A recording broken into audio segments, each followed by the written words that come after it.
1 Kinyu. Ini adalah hari di musim dingin. Setelah hujan salju yang lebat, seluruh kota Yan bagaikan tertutup oleh mantel perak berkilau. Kota Yan, kota yang sangat besar dan dapat menampung beberapa juta orang. Kota ini juga merupakan tempat tinggal orang yang bertanggung jawab atas ketiga kota di wilayah timur. Qin De, sang pangeran penakluk dari timur, berada di dalam kota tersebut.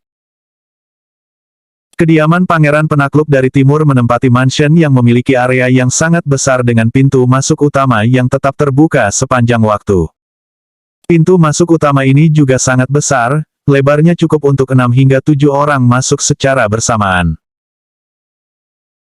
Selain itu, di sana juga terdapat 2 pria bertelanjang dada dengan tinggi sekitar 2 meter, bertubuh tegap dan terlihat seperti dipahat dari batu, berdiri di sisi kiri dan kanan pintu masuk serta melirik dengan dingin pada kerumunan pejalan kaki.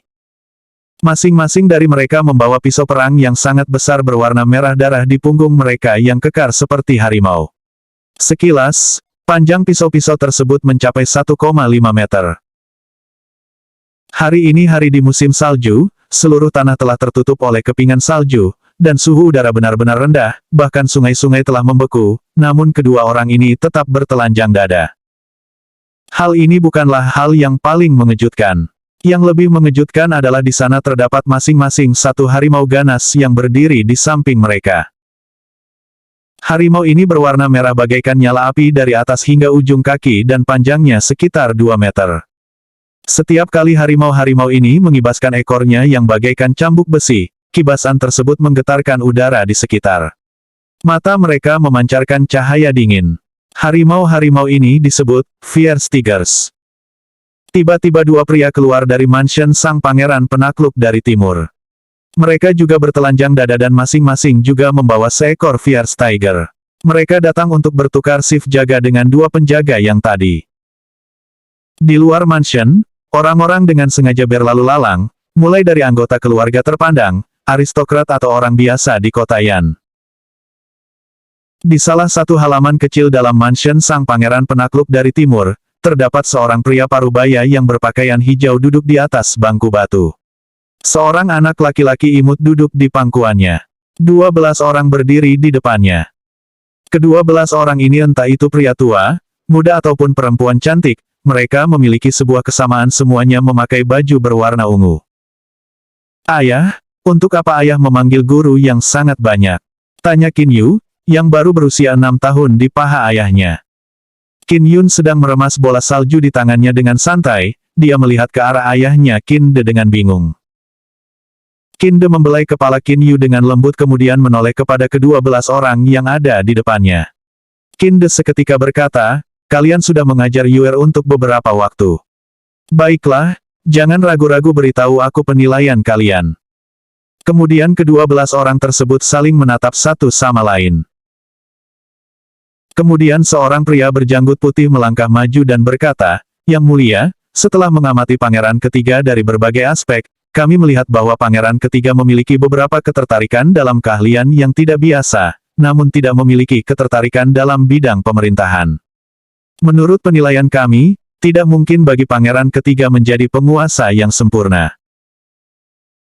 Tampak bahwa mereka membuat penilaian yang subjektif untuk seorang anak yang baru mereka kenal selama beberapa hari saja, namun Qin De percaya penilaian itu sepenuhnya benar. Qin De menarik napas dengan dalam, lalu melihat pada Qin Yu dengan kasih sayang sembari berkata dengan senyuman yang dipaksakan. Aku tahu, Yuer seperti ibunya. Dia tidak memiliki ketertarikan pada kekuasaan duniawi. Tetapi dalam mempelajari seni bela diri dia. Sampai di sini perkataan Qin De tiba-tiba berhenti. Qin De lalu, melambaikan tangannya dan berkata, beberapa hari ini pasti sangat melelahkan bagi kalian, sekarang kalian dapat meninggalkan istana. Baiklah yang mulia, kami mohon diri. Ke-12 orang tersebut lalu membungkuk serempak kemudian bersamaan meninggalkan halaman tersebut secara bergantian. Sekarang hanya terdapat Qin De dan anak laki-lakinya Qin Yu di halaman mansion tersebut. Qin De tetap diam. Lalu selama beberapa saat Qin De menatap mata anak laki-lakinya dengan penuh arti. Namun Qin Yu yang saat ini baru berumur 6 tahun tidak mampu memahami makna dari semua ini. Ada apa dengan ayah? Mengapa ayah tidak bicara? Qin Yu bertanya-tanya. Qin Yu anak yang sangat pintar, dia tidak mengganggu ayahnya saat merenung. Setelah ditinggal ibunya saat Qin Yu masih sangat kecil, Qin Yu telah menjadi orang paling penting dalam hati ayahnya, bahkan lebih penting dibandingkan dengan kedua orang kakaknya. Tiba-tiba muncul suara burung bangau dari langit. Seekor burung bangau sian putih terbang ke arah mereka. Di atas burung bangau sian tersebut duduk dengan anggun seorang pria tampan yang berusia parubaya. Tidak membutuhkan waktu lama bagi burung bangau tersebut tiba di halaman istana tersebut. Segera setelah melihat pria parubaya tersebut, Qin De berdiri dan bertanya dengan terburu-buru, "Saudara Feng, ada yang salah dengan Dantian Yuer, aku penasaran apakah kakak tahu sesuatu." Melihat Qin De seperti itu, pria bernama Feng Yuzi tahu bahwa ada yang salah dengan teman baiknya tersebut. Dia lalu menarik napas dan berkata, "Seperti yang saya bilang sebelumnya, tidak ada harapan bagi Yuer untuk sukses dalam mempelajari seni bela diri, Yang Mulia. Dantian Yuer yang sangat aneh tidak mampu mengumpulkan tenaga dalam, sehingga tentu saja pangeran tidak mampu mempelajari seni bela diri. Dantian jenis ini merupakan bawaan lahir dan hanya terjadi pada 1 dari jutaan orang. Jadi hamba juga tidak memiliki solusi untuk masalah ini Yang Mulia." Mendengar hal ini, Qin De terduduk dan terdiam untuk waktu yang lama. "Ayah, tenaga dalam itu apa? Kenapa Dantianku tidak bisa mengumpulkan tenaga dalam? Baru saja guru itu juga berkata tentang kekuasaan atau sesuatu, apa maksud mereka?" Tanya Qin Yun yang masih berusia 6 tahun dengan mata yang besar penuh keraguan. Qin Yu masih ingat dengan jelas, apa yang dikatakan mereka beberapa saat yang lalu. Qin De tersenyum, namun masih menenangkan Yuer. "Yuer, jangan bertanya terlalu banyak. Kamu tidak suka belajar ini dan itu serta ingin pergi ke Misty Villa kan?" Mata Qin Yu segera bersinar dengan semangat, terlihat seperti bintang yang bersinar di langit malam. Qin Yu berkata, "Jadi, aku tidak harus belajar buku-buku yang membosankan itu lagi. Aku bisa pergi ke Misty Villa. Aku suka air panas, aku suka melihat bintang dan matahari terbit." Qin De tersenyum, "Baiklah, baiklah, baiklah, Yuer, kalau kamu suka, aku akan memberikan Misty Villa kepadamu. Juga beserta 1000 tentara yang akan menjadi milikmu untuk kamu pimpin. Jika kamu menginginkan sesuatu katakan langsung pada ayahmu ini. Bagaimana? Kamu suka kan?" "Oh, wow, aku suka sekali ayah, wow, Misty Villa milikku sekarang. Aku bisa berendam di air panas setiap hari, wow, ini akan menyenangkan sekali," sahut Qin Yu.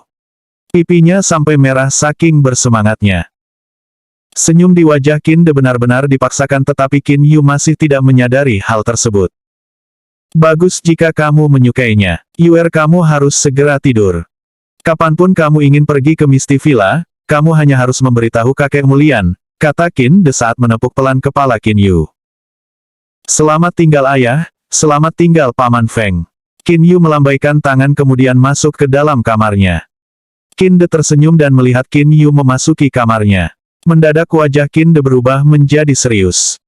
Bersamaan dengan badannya yang mulai bergetar, dia berubah menjadi kabut asap berwarna hijau dan menghilang dari halaman. Feng Yuzi juga menghilang dengan anggun seperti serat kapas yang mengambang. Di dalam ruang rahasia dalam mansion, terdapat 3 orang pada saat itu, Qin De, Feng Yuzi dan seorang terpelajar yang memakai baju berwarna hitam dan memegang kipas lipat.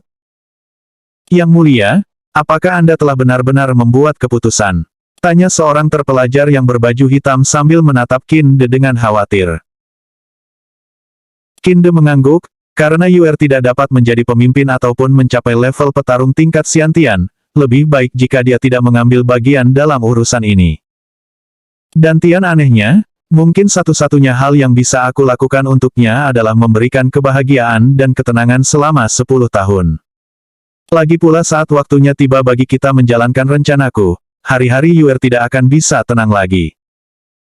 Feng Yuzi berpikir sebentar kemudian memutuskan untuk berbicara. "Yang Mulia, haruskah rencana Anda ini dilakukan? Apakah Anda mengetahui konsekuensinya, jika rencana ini dilakukan?" tanya Feng Yuzi sekali lagi. Wajah Qin De berubah menjadi serius. Matanya berkedip dengan tatapan dingin. Qin De berkata, Tidak masalah jika ini demi nenek moyang dari klan Qin ataupun demi Jingyi, rencana ini harus dilaksanakan. Jingyi mewariskanku 3 anak laki-laki, meskipun terdapat hal yang salah pada dantian milik Yuer, tetapi Fenger dan Zenger ahli dalam seni bela diri dan sastra. Cukup untuk membuat rencana penting ini sukses. Su Yuan, apakah langkah pertama dari Shadow Chess sudah dimulai? Su Yuan, seorang terpelajar yang memakai baju hitam itu melambaikan kipasnya berulang kali kemudian melipatnya dan berkata sembari tersenyum, "Jangan khawatir yang mulia. Semua sudah berada dalam genggamanku." "Bagus, bagus sekali," sahut Qin De dengan mata berapi-api.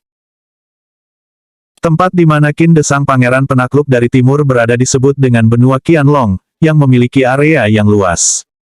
Hingga hari ini tidak ada yang pernah sanggup mengukurnya. Sebagian besar hal ini disebabkan oleh fakta bahwa bagian paling timur dari benua Qianlong terdiri dari wilayah liar yang sangat luas.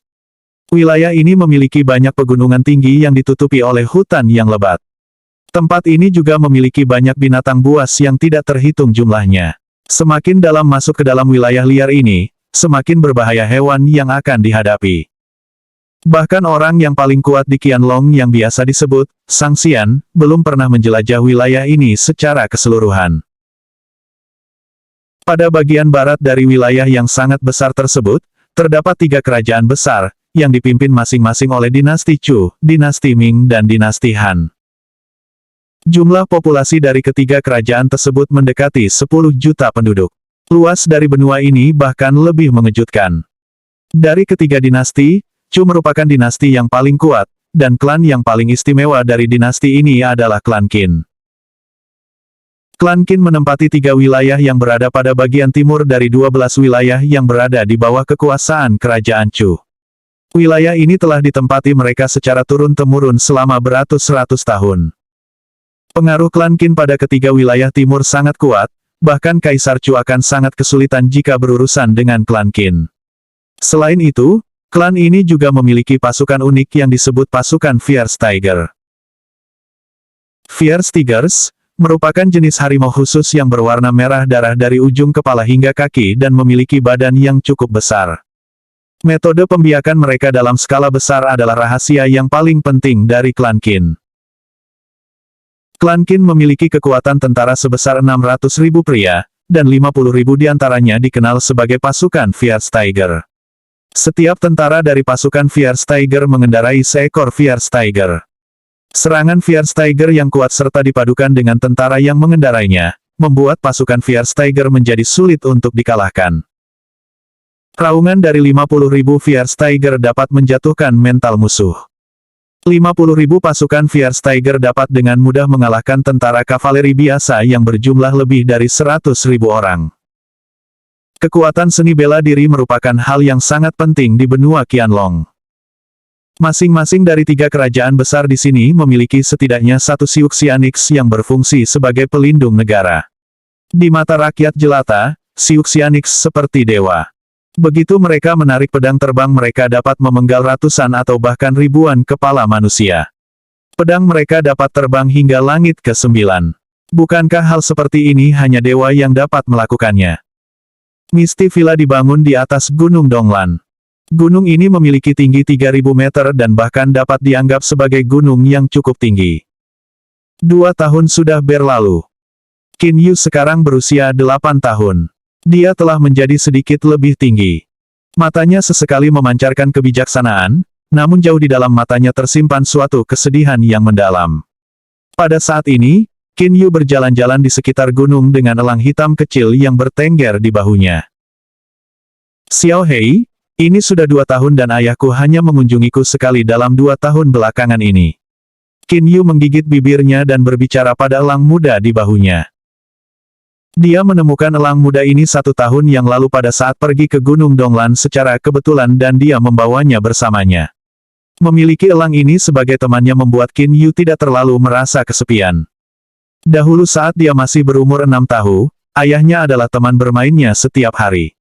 Akan tetapi Qin Yu hanya melihat ayahnya 1 kali dalam 2 tahun belakangan ini. Elang hitam tersebut mengepakkan sayapnya dan dengan lembut membelai wajah Qin Yu, dan membuat Qin Yu tertawa. Setelah berjalan beberapa lama, Qin Yu melihat wanita hamil di depannya yang kesulitan membawa kayu bakar. Dia menatap elangnya dan berkata, "Xiao Hei, mari kita bantu bibi ini, oke?"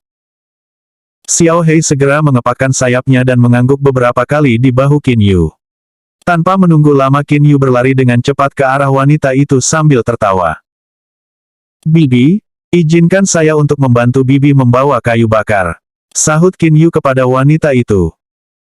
Mendengarnya, bibi itu lalu menurunkan seikat kayu bakar dan menyeka keringat dari wajahnya.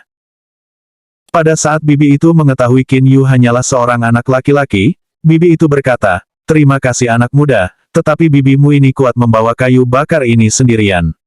Masih ada sekitar 1 kilometer lagi dari sini ke dusun kami."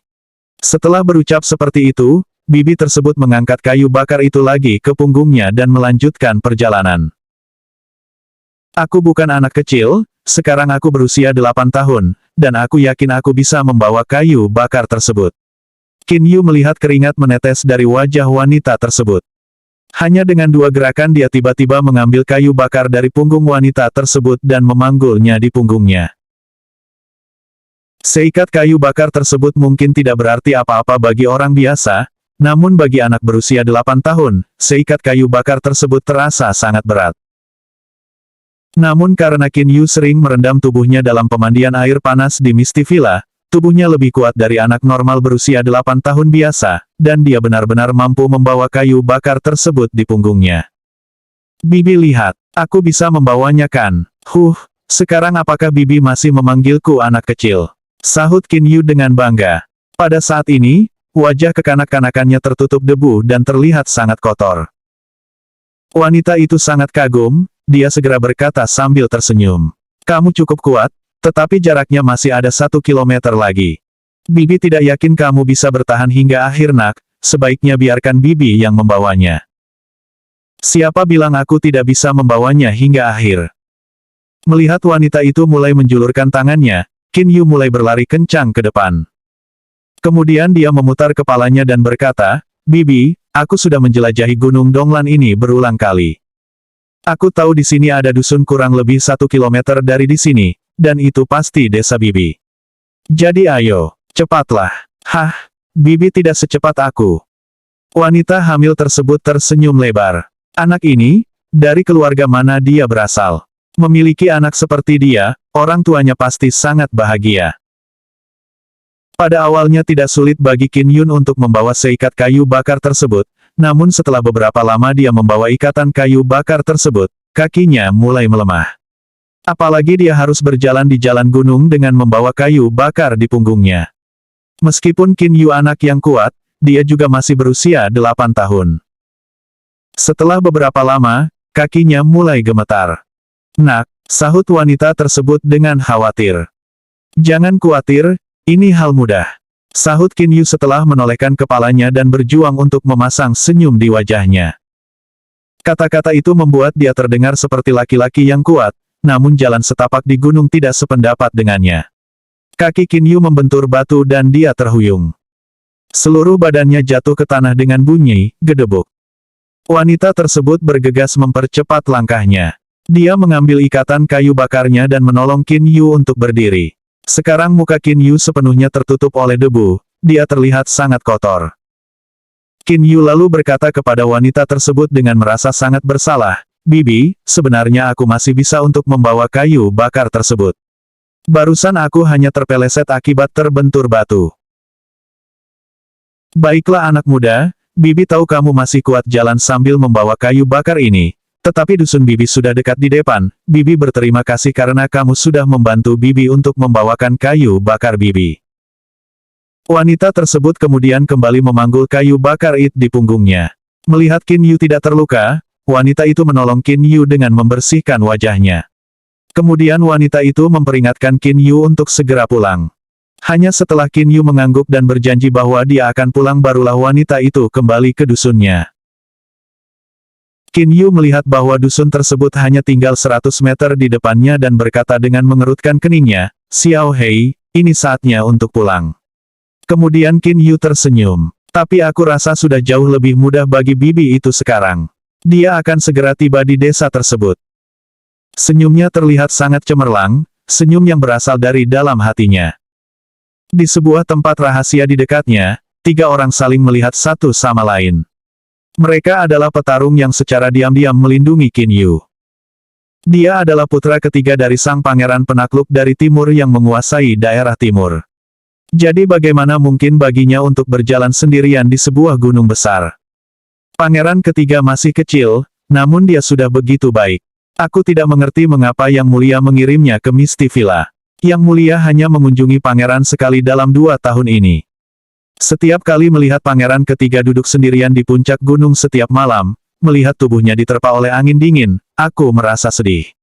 Suara salah satu pengawal dengan suara rendah. Pria yang lain mengangguk dan berkata, kapanpun pangeran ketiga menatap langit, ekspresinya membuat hatiku perih. Yang Mulia, dia, aduh. Cukup, apapun yang Yang Mulia inginkan bukan hal yang bisa kita mengerti. Tugas kita hanya untuk menjaga pangeran ketiga dengan baik. Kemudian, di jalanan gunung, seorang pria berkulit gelap yang mempunyai mata lebar selebar lonceng datang dengan kecepatan tinggi dengan mengendarai Fierce Tiger. Dia berkata dengan keras saat melihat Qin Yu, pangeran ketiga, pangeran pertama dan pangeran kedua mampir.